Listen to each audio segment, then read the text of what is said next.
Ya, diamati di sini untuk paru-paru. Kita sebenarnya mau enggak? Sama apa enggak? Tidak. Untuk yang sebelah sini 1, 2, 3. Untuk yang sebelah sini 1, 2 saja. Jadi seperti yang semalam sudah seperti yang sudah saya jelaskan di sini, paru-paru kiri terdiri atas 2 gelambir kiri.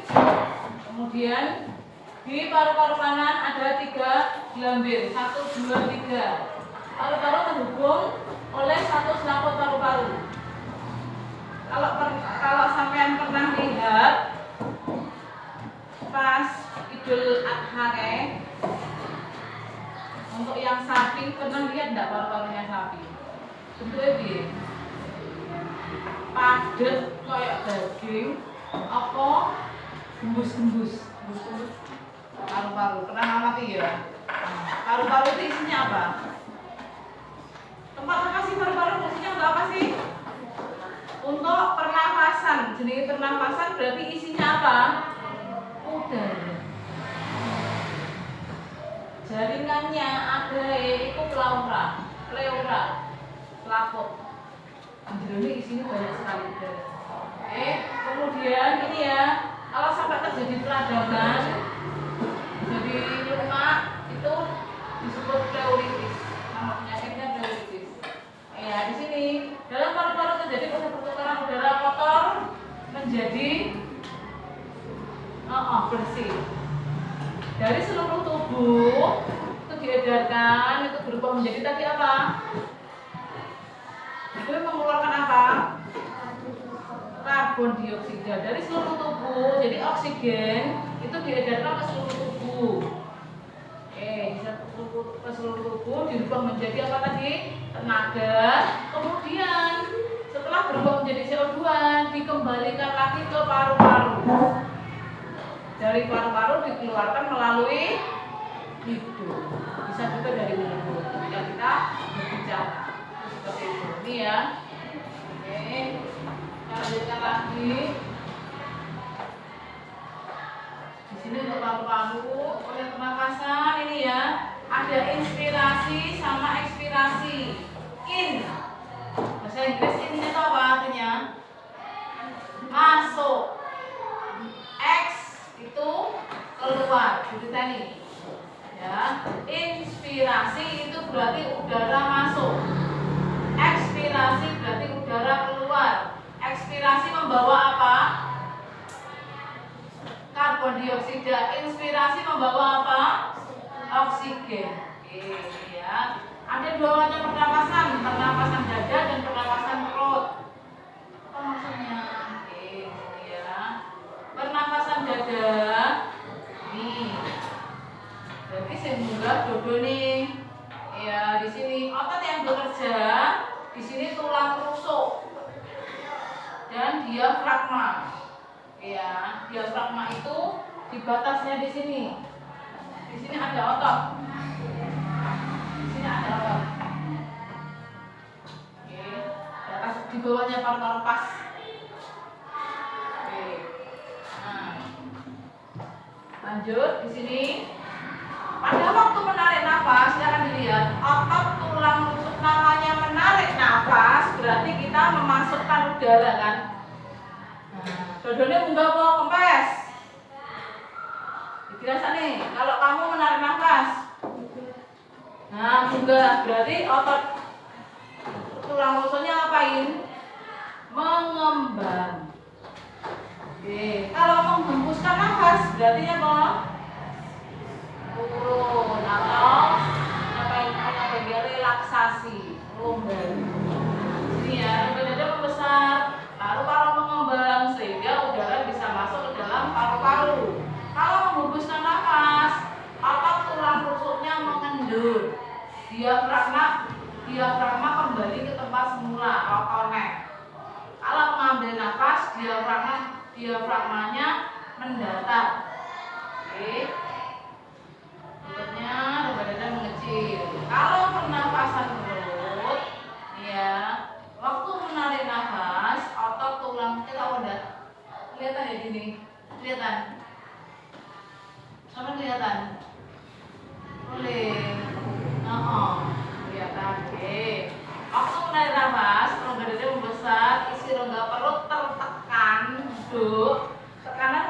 dada ini ya.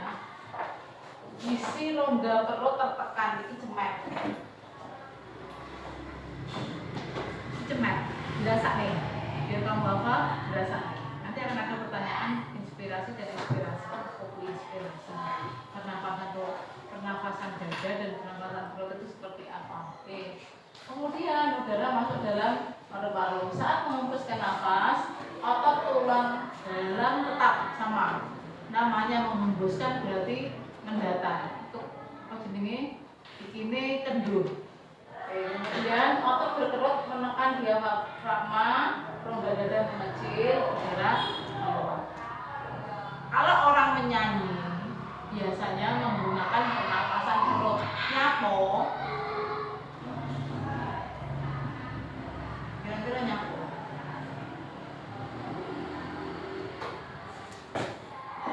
Ada penyanyi enggak di sini? Ada yang pernah nyanyi enggak? Paduan suara, ayo. Paduan suara Pak Meri Bien. Lali, semua paduan suara, angkat tangan. Paduan suara siapa? Oh, udah aku. Paduan suara. Nah, dulu pernah diajari pernafasan perut dan dada enggak? Makanya nyanyi yo ngono. Oke. Orang menyanyi itu menggunakan pernafasan perut. Karena apa? Keluarnya udara itu lebih stabil daripada pernafasan dada. Metune orang ngegas banget, tapi yo ndak gampang entek. Orang nyanyi itu pakai pernapasan perut, bukan pernapasan dada. Lek dada ndak entek udaranya. Yang dipakai nyanyi itu ndak habis. Oke? Oke. Itu kalau pernapasan perut itu lebih stabil. Wis ya? Lanjut. Ini pernapasan tok si an. Di sini ada macam-macam sampai ya. Pelajari sendiri di buku ya. Oke, saya lanjutkan untuk yang pencernaan. Oke. Jadi untuk pernafasan dan pencernaan itu sama. Tempatnya masih saling terkait. Tapi jalannya berbeda. Jika pernafasan itu mulai dari hidung masuk ke apa tadi? Ini aku ngomong leher lo. Leher itu di dalamnya ada 2 lubang. Apa? Nah, untuk pernafasan tadi ya bang? Apa? Udara itu dari hidung kemana? Di sini ada apa? Ada lubang apa ini? Di leher ada apa? Berarti tangannya kok lari toh? Apa tadi? Berhidung kok terakean? Berhidung masuk ke mana? Tenggorokan. Kalau makanan lewatnya mana?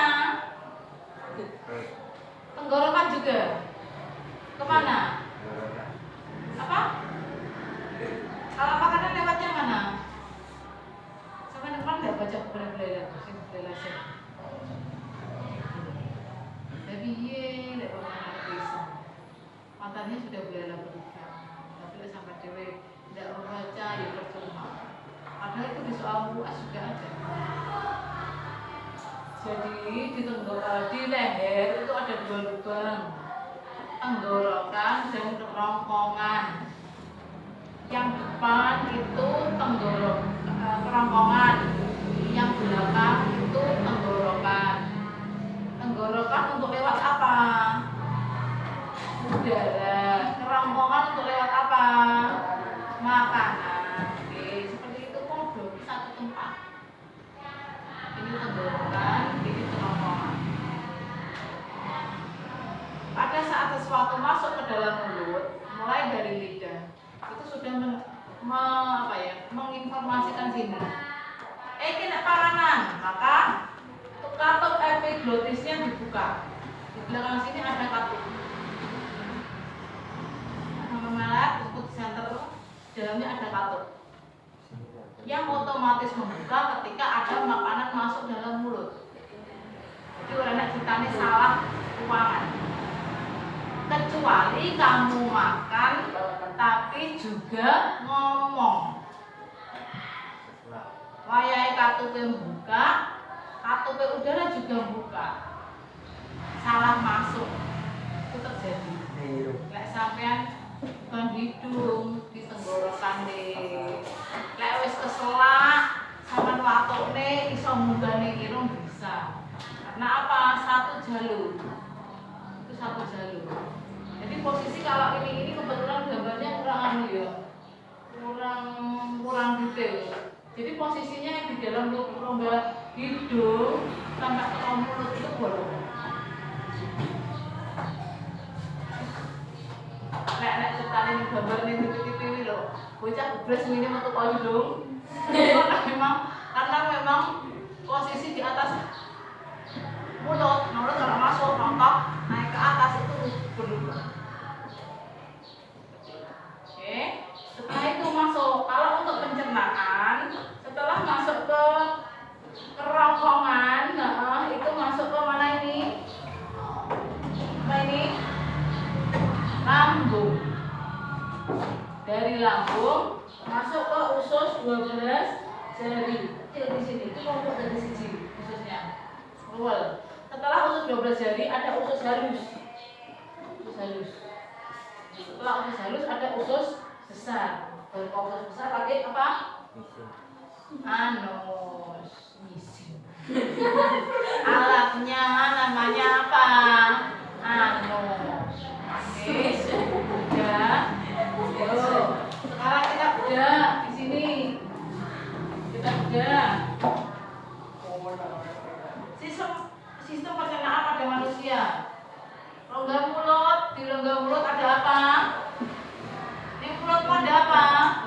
Gigi, lidah, apa lagi?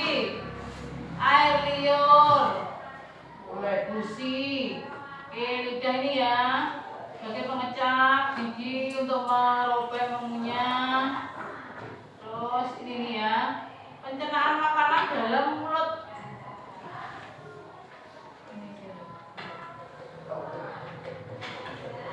Pada mulut terdapat kelenjar ludah yang dikeluarkan oleh terdapat ludah yang dikeluarkan oleh kelenjar ludah. Ada tempatnya di mana? Di bawah lidah. Silakan berdasarnya. Iler itu kuning kok, disore, disore sakalan ram kecut, roh, jeruk mana tuh? Untuk iler, ya bunda. Coba kamu rasakan nanti kalau di rumah, delok jeruk pecel, atau ini secap, itu keluarnya ludah itu dari bawah lidah. Iler, kuning kok, isor, ilah. Air ludah mengandung enzim petialin atau amilase. Apa fungsinya? Memecah karbohidrat secara kimiawi menjadi maltosa. Ini dihafal. Visual keluar juga. Oke, masuk ke kerongkongan. Di kerongkongan itu ada gerakan mendorong, memecah makanan. Namanya gerak peristaltik. Setelah dari kerongkongan surang-surung dihasilkan, masuk lagi ke dalam apa itu? Lambung. Ada yang pernah nonton Upin Ipin? Yang waktu masuk ke perutnya Ihsan itu loh. Nah, di situ kamu juga bisa belajar bagaimana makanan itu berakhir di anus belum kita keluar menjadi kotoran itu bagaimana. Nah, di lambung itu ada apa ini? Ada getah lambung ya. Lambung berbentuk seperti kantong, seperti di gambar, seperti di patung kamu lihat. Kemudian posisinya di mana? Posisi lambung di mana? Kanan kiri. Bisa lagi. Cuma aku udah lihat tadi di patungnya. Kanan apa kiri? Kiri. Posisinya di kiri. Oke. Di situ ada di dinding ada apa? Otot-otot ya. Ada otot-otot. Selain itu di dalam lambung juga ada getah lambung. Isinya apa? Pepsin, renin, lipase, asam klorida. Menghancurkan makanan. Mulai dari pepsin memecah protein. Protein itu ada di makanan apa? Makanan apa saja yang mengandung protein?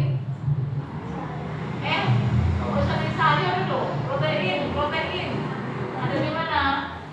Daging, ikan, telur. Nah, sama iwak-iwakan itu penghancurannya ada di lambung menggunakan enzim pepsin. Nah, lanjut lagi. Renin, apa itu renin? Enzim untuk memecah protein susu. Ini berlemak ya, jadi susu itu agak sulit dicerna dalam tubuh kita, sehingga harus ada zat khusus. Bahkan ada toh bayi yang tidak cocok dengan susu, ada toh, makanya mereka harus menggunakan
usus halus menuju usus besar. Dari usus halus ini menuju usus besar. Ini ada bawah ini empat ini. Ada usus buntu. Seharusnya makanan tidak masuk ke sini.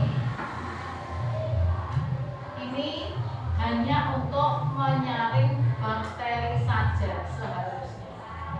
Tapi bila ada makanan yang masuk ke sini, terjadi apa? Infeksi. Nah, lewat infeksi biasanya ini dipotong. Kita kalau namanya operasi usus buntu, itu ininya dipotong. Biasanya kalau ini sudah dipotong, itu kita rawan sakit. Nyamuk, kayak amandel itu. Amandel dinding mulut itu berfungsi untuk menyaring kuman. Itulah kenapa lek sampean kebanyakan makan makanan berpengawet, makan makanan micin-micinan, extruded, itu biasanya dia memerah. Amandelnya apa? Ambil enggak? Nah, itu di dindingnya mulut itu merah. Dia berfungsi untuk menyaring kuman, mikroorganisme seperti itu. Lek itu wis bengkak, lek diterus-terus nih, malah tidak bisa ambekan, menutup jalan nafas. Satu-satunya jalan harus dioperasi. Daripada Anda mendengar operasi amandel. Seperti itu. Sebenarnya iya, kalau sudah dipotong nanti jadi bisa bernapas lagi. Tetapi daya tahan tubuh biasanya semakin berkurang. Kembali nyapa, kembali ke fungsi dari dinding amandel itu sendiri. Dia berfungsi untuk menyaring kuman-kuman. Lah iki wis ilang, kalau sampai ada makanan masuk berkuman, berpengawet, berwarna, itu tidak ada yang menyaring. Jadi tubuh jadi lebih rentan sakit. Sama dengan usus buntu tadi. Di bagian usus dia membantu untuk membunuh kuman. Lek wis dipotong biasanya gampang. Karena apa? Yang waktunya itu ada penjaganya. Jadi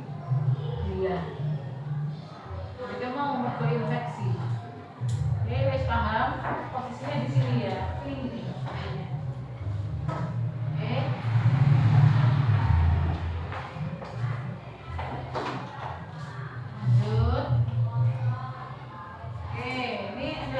Ada banyak sekali penyakit ya di sini. Untuk usus, kemarin usus besar. Kita ada istilah apenditis nih.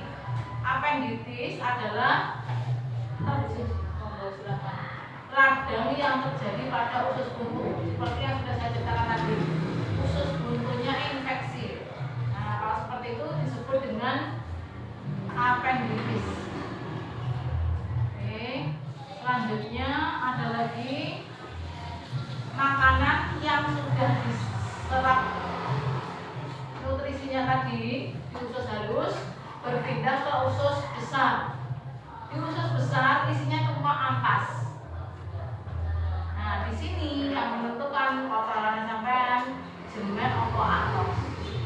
Ketika kotoranmu itu tidak cukup banyak air, maka nanti yang terjadi adalah konstipasi. Apa itu konstipasi? Apa konstipasi? Kesulitan BAB. Saking atose ampas dalam tubuh. Jadi di usus besar, kalau ampasnya terlalu keras atau terlalu tidak banyak cairan, maka di situ nanti akan diberi air. Ampasnya tadi akan dijemeti kalau usus besar. Kalau usus besarnya tidak bermasalah. Tetapi terkadang juga ampasnya terlalu cair, nanti di usus besar juga dikeringkan. Ketika usus besar itu tidak memiliki cukup air atau tubuhmu itu mengalami dehidrasi, maka berdampak pula untuk ampas yang dikeluarkan. Supaya usus besar bisa memberikan air pada sampah yang harus kita keluarkan, tubuhnya kurang air, otomatis kan tidak bisa memberi air. Akhirnya ampasnya atos, tidak cukup air. Dampaknya apa? Kesulitan BAB.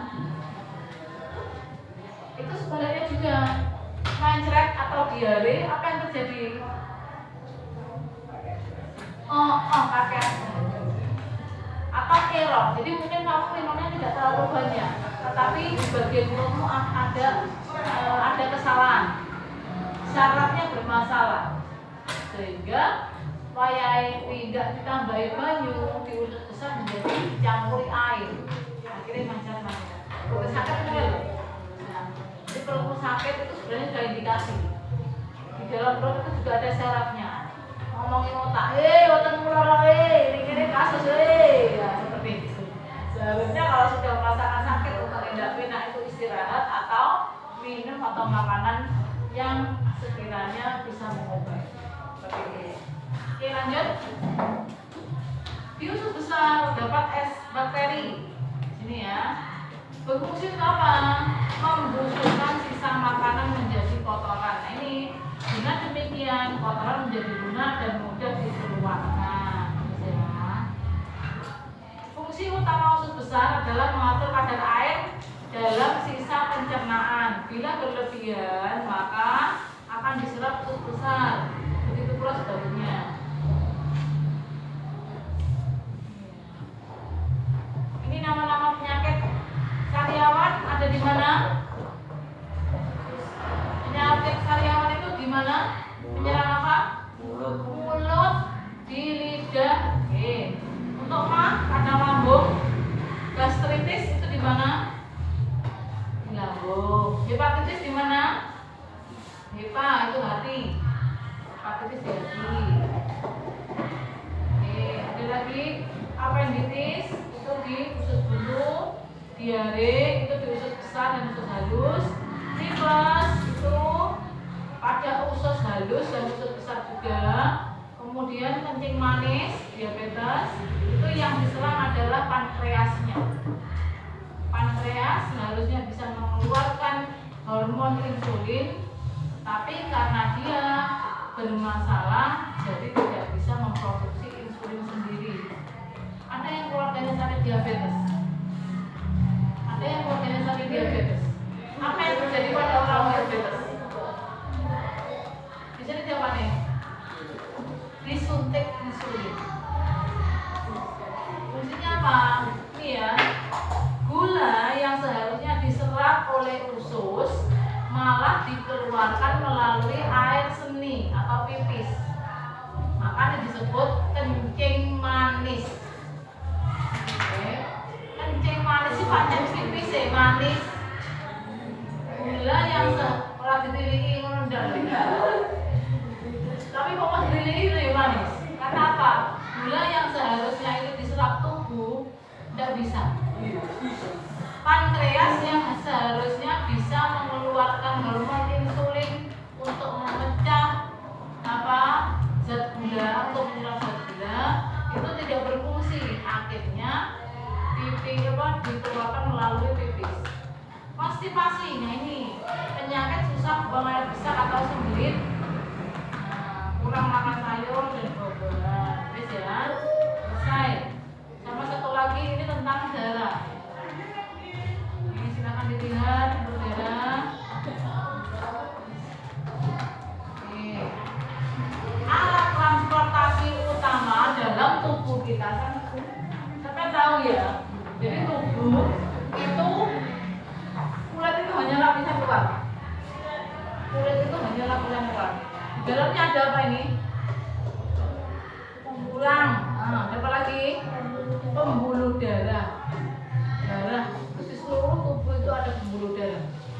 Alat transportasi utama dalam tubuh adalah darah. Dia berfungsi mengedarkan oksigen, mengembalikan CO2 untuk dikeluarkan dari tubuh, mengedarkan zat makanan. Dari mana? Dari jantung. Alat utama pemompa darah adalah jantung. Di jantung terjadi banyak sekali pertukaran. Terhubung dengan apa ini? Paru-paru. Cuma tempatnya di sini. Ini juga ada sambungannya. Namanya arteri. Saluran utama darah itu dari jantung, namanya arteri. Pipone, pipo yang menghubung darah tadi, pipone itu dari jantung namanya arteri. terhubung ke paru-paru dan terhubung ke seluruh tubuh. Oke. Dari jantung itu posisinya darah itu dicuci. Oke. Percampuran oksigen dari paru-paru dibawa ke jantung, kemudian dibawa sama makan film itu di nanti juga nggak salah. Itu tentang darah itu ada toh. Nah itu di situ kamu juga bisa belajar tentang apa tentang tubuh. Paru-paru O2-nya diambil dibawa ke jantung. Di jantung ada pertukaran oksigen dengan CO2 dari seluruh tubuh. Ini kan darah itu kan putar ya. Pas keluar dari jantung itu darah berwarna merah muda. Kenapa? Karena banyak sekali mengandung oksigen. Belum berubah menjadi tenaga, belum berubah menjadi CO2. Oke ya. Dari sini berwarna pink. Setelah itu diedarkan ke seluruh tubuh. Oke, di hati bekerja toh. Hati itu bekerja untuk apa? Fungsi hati untuk apa? Menetralkan racun dalam tubuh. Dan ini oksigen itu sebagai dari berubah menjadi energi untuk merubah tadi apa? Menetralkan racun dalam tubuh. Akhirnya tersisa CO2. Tersisa karbon. O2, CO2. O itu apa? Oksigen. CO2 itu apa? Karbon dioksida. Kode-kode O2 nih hanya ketambahan C. Kenapa? Karena sudah bercampur dengan atau sudah berubah dengan karbon akibat apa aja?